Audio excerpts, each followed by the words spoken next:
आप सभी को नमस्कार। आज हम कक्षा 10 की पाठ्य पुस्तिका सूरदास के पद की विस्तृत व्याख्या काव्यगत सौंदर्य सहित वर्णन करेंगे और वो विस्तृत व्याख्या का विश्लेषण करेंगे। ये बोर्ड परीक्षा में अति महत्वपूर्ण प्रश्न हैं जो बोर्ड परीक्षा में पूछे जाते हैं और प्रश्नों के तहत इनके जो पद हैं, पद की व्याख्या काव्यगत सौंदर्य सहित पूछी जाती है बोर्ड परीक्षा में। तो प्रथम पद है जैसे चरण कमल बंदौ हरिराई, जाकी कृपा पंगु गिरिलंग है, अंधे को सब कुछ दर्शाई। चरण कमल बंदौ हरिराई, बहिरो सुने गूंग पुनि बोले, रंक चले सिर छत्र धराई।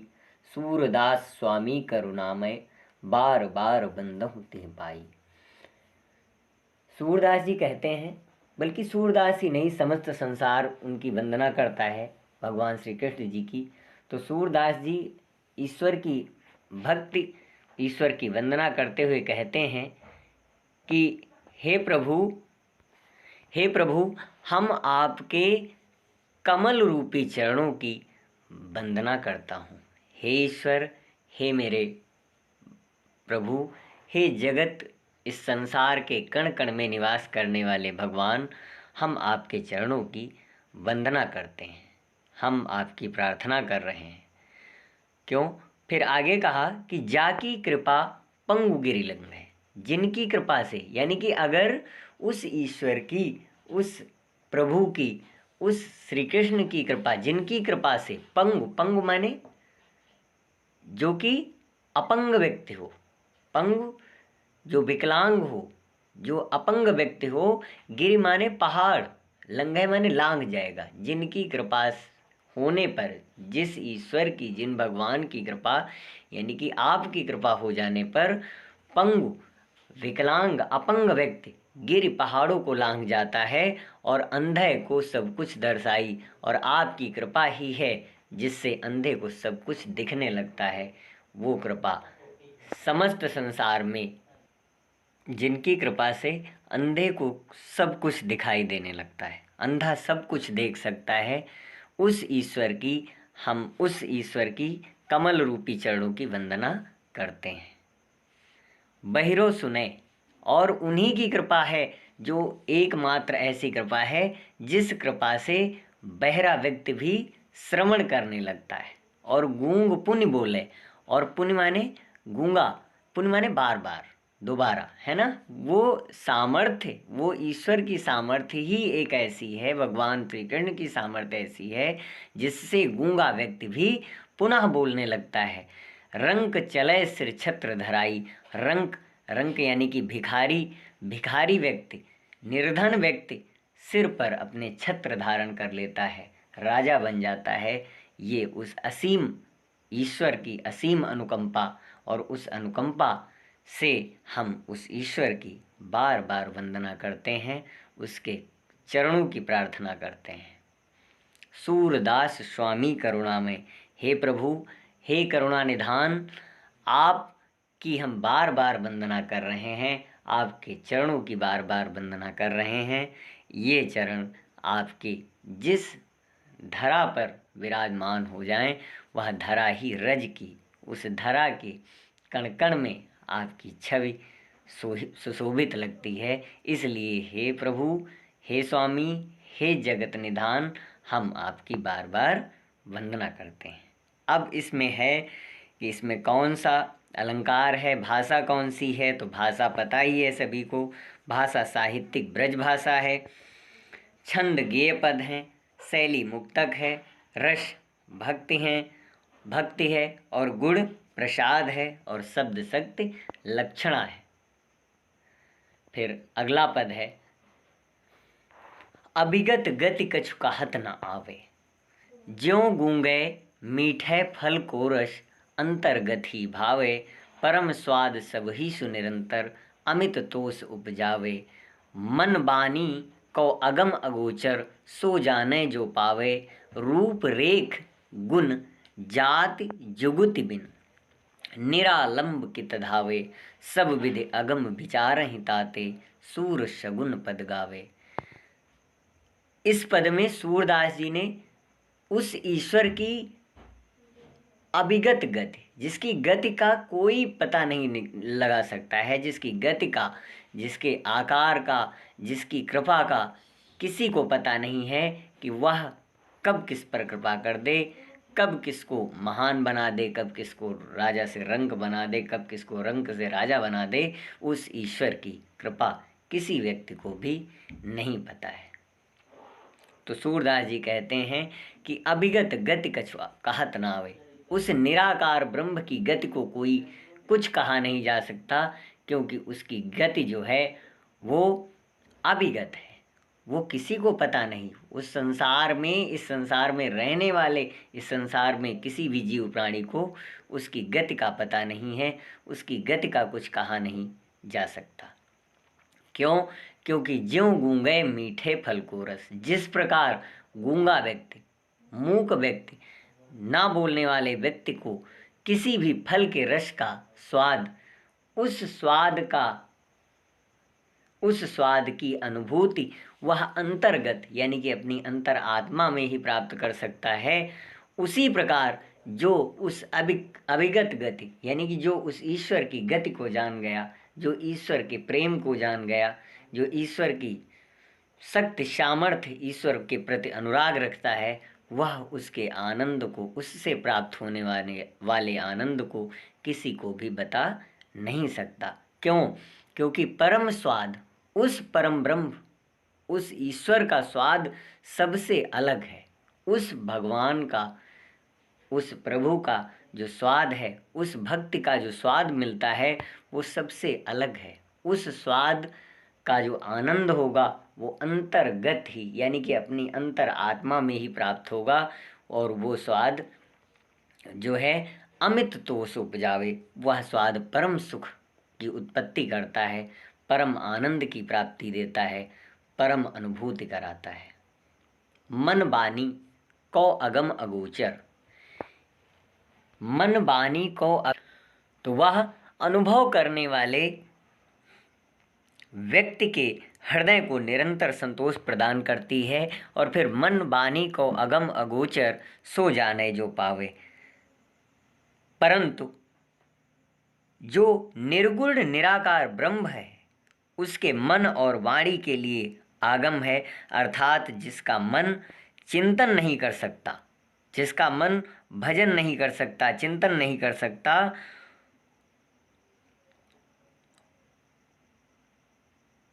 जिसका मन चिंतन नहीं कर सकता और वाणी जिसके संबंध में सोच नहीं सकती, वह इंद्रियों से, इंद्रियों की पहुंच से परे है। यानी कि मन बानी को अगम अगोचर सो जाने जो पावे। और इन चीज़ों को जो ईश्वर की गति को समझ गया वही उसे प्राप्त कर सकता है, वही उसकी भक्ति का अनुरागी हो सकता है। जो मन और वचन कर्मों से ईश्वर के प्रति अनुराग नहीं रखता है, इस समस्त जीव प्राणियों में जो ईश्वर को नहीं देखता, उसे ईश्वर को प्राप्त करना असंभव है। इसलिए वही व्यक्ति पाता है, वही जान पाता है भगवान को जिसे वो जनाना चाहते हैं, है ना। तो अब इसमें है क्या कि उसे कोई, यानी कि उनमें से अगम अगोचर सो जाने जो पावे, उनमें से विरला ही इस पृथ्वी पर कोई ऐसा व्यक्ति होता है जो ईश्वर की गति को जान पाता है। सभी उसकी महात्म्य को, उसकी गति को, उसकी लीला को कोई समझ नहीं चाहता। जिन पर उनकी कृपा होती है, भगवान की कृपा होती है, वही व्यक्ति उनकी गति को समझ पाते हैं, उनकी गति को जान पाते हैं। रूप रेख गुण जाति जुगुत बिन निरालंब कित धावे, जिनका ना तो कोई आकार है ना जिनका, क्योंकि सर्वसाधारण के लिए सुलभ नहीं है, क्योंकि इसके स्वरूप की कोई स्पष्ट रूपरेखा नहीं है। भगवान की कोई मतलब रूपरेखा नहीं है, कहीं पर उनका आकार, कहीं पर कोई उनका न रूप है ना ही उनका, और दूसरी चीज में वह त्रिगुणातीत है, यानी कि वो तीनों गुणों से परे हैं, है ना। सतोगुण, रजोगुण और तमोगुण, 3 गुण, सतो रजो और सत, रज और तम। तो ना तो कोई उसकी जाति है और ना उसके पाने का सरल उपाय ही है। यानी कि ना तो उसकी कोई जाति है उस ईश्वर की, ना तो कोई जाति है और ना कोई युक्ति है। जुगुत मतलब कोई युक्ति है जिसे जिस युक्ति के माध्यम से उस ईश्वर को पाया जा सके। इसलिए ना तो आकार है, ना जाति है और ना ही कोई युक्ति है जिस युक्ति के माध्यम से हम उस ईश्वर को जल्दी प्राप्त कर सकें। निरालंब की तधावे, और इस वजह से हम करते क्या हैं कि उस ईश्वर को इस प्रकार निर्गुण निराकार पर मन टिकाने का कोई आश्रय नहीं है, अतः मन निराश्रय होकर इधर उधर भटकता है, उस ईश्वर को ढूंढता है, उस ईश्वर की तलाश करता है। इसलिए वो निरालंब है, उसका कोई आलंब नहीं। इसलिए सारा जो मन है वो इधर उधर भटकता रहता है, उस ईश्वर की तलाश करता रहता है। सब विधि अगम विचारहि ताते, सूर शगुन पद गावें। इस प्रकार निर्गुण निराकार ब्रह्म को सब प्रकार से अगम कहा गया है, अतः सूरदास सगुण साकार की लीला का गान करते हैं, क्योंकि उसकी लीला महान है। उस अभिगत ईश्वर की जिसकी गति का किसी को पता नहीं है, उस लीला सूरदास जी कहते हैं कि हम आपकी लीला का बखान कर रहे हैं, हम आपकी लीला का गुणगान कर रहे हैं और आपकी कृपा इसी प्रकार हम पर भी बनी रहे। इसमें भी जो है वो अभिगत गति में इसमें कहा गया, भाषा वही है साहित्यिक ब्रज, शैली मुक्तक है, छंद गीतात्मक है, गेय पद है, रस भक्ति और शांत रस है, गुण प्रसाद है और शब्द शक्ति लक्षणा है। अगले पद में सूरदास जी भगवान श्री कृष्ण की बाल छवि का वर्णन करते हुए कहते हैं कि किलकत कान्ह घुटुर वनियावत, मणिमय कनक नंद के आंगन, बिंब पकड़ी बैधावत, कबहु निरखी हरि आप छाह को, कर सो पकरन चाहत, किलकी हसत राजत द्वेदतियाँ, पुनि पुनि तिह अवगाहत, कनक भूमि पर कर पग छाया, यह उपमा एक राजति, करी करी प्रतिपद प्रतिमनि वसुधा, कमल बैठ की साजति, बाल दशा सुख निरखी जशोदा, पुनि पुनि नंद बुलावती, किलकत कान्ह घुटुर बनियावत, अचरातर ले ढाकी, सूर के प्रभु को दूध पियावत।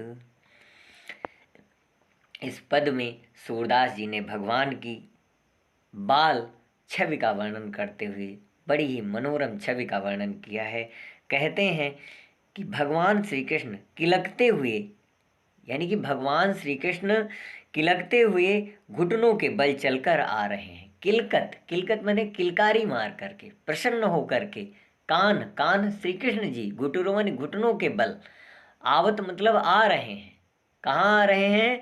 मणिमय कनक नंद के आंगन, मणिमय सुवर्ण निर्मित नंद के आंगन में अपने प्रतिबिंब को पकड़ने हेतु दौड़ते हैं। यानी कि मणिमय, मणियों से रचित कनक माने सोना, कनक और मणियों से रचित जो नंद बाबा का आंगन है, उस आंगन में बिंब माने परछाई, अपनी परछाई को पकड़ने के लिए धावत माने दौड़ते हैं। भगवान श्री कृष्ण किलकारी मार करके मणियों से युक्त स्वर्णमय कनक नंद के आंगन में अपनी परछाई पकड़ने के लिए आते हैं, दौड़ते हैं। धावत माने दौड़ते हैं। और फिर कबहु निरखी हरि आप छाह को, निरख माने देखते हैं, कभी वे अपनी छाह मतलब छाया को देख करके, कभी हरि भगवान अपनी छाह को, अपनी छाया को देख करके कर सौ पकड़न चाहत, कर माने हाथों से पकड़ना चाह रहे हैं। कभी कभी ऐसा करते हैं कि उस मणिमय आंगन में अपनी छाया को, अपने प्रतिबिंब को हाथों से पकड़ने की कोशिश करते हैं, और कभी अपनी छवि को उस मणियों से रचित आंगन में देखते हैं।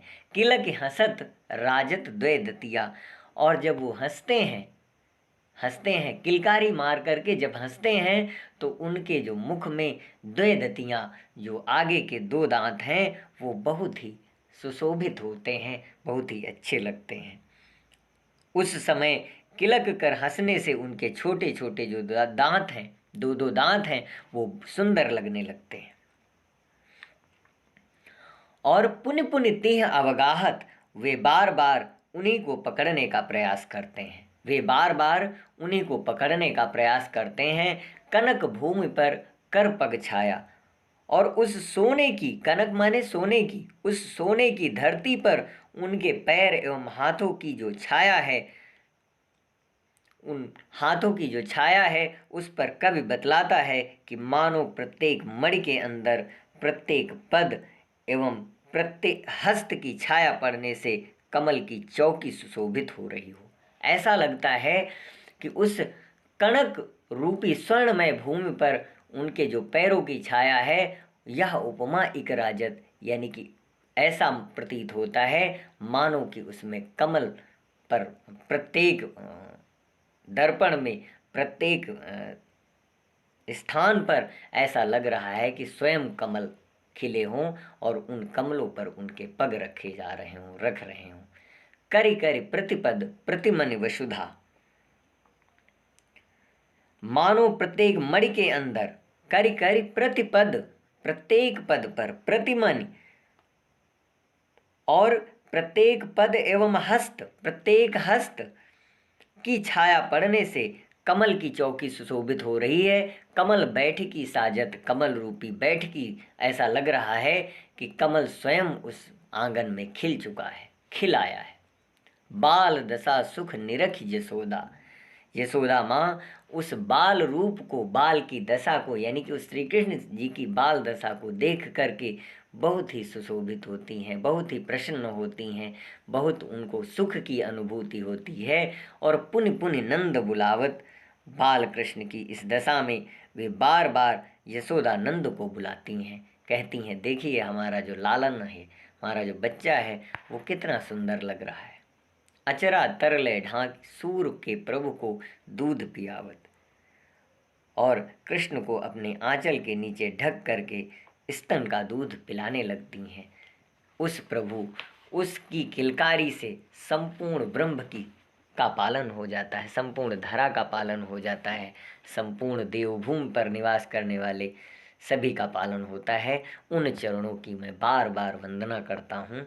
इसमें भाषा सरस मधुर ब्रज है, शैली मुक्तक है, छंद गेय पद हैं, रस वात्सल्य है, और इसमें कर कर प्रतिमन, प्रतिपद प्रतिमन वसुधा, कमल बैठ की साजद में लक्षणा शब्द शक्ति है, गुण प्रसाद और माधुर्य है। ये 3 पदों की आज व्याख्या की गई। अगले वीडियो में हम और जो शेष बचे पद हैं उनकी व्याख्या करेंगे। धन्यवाद।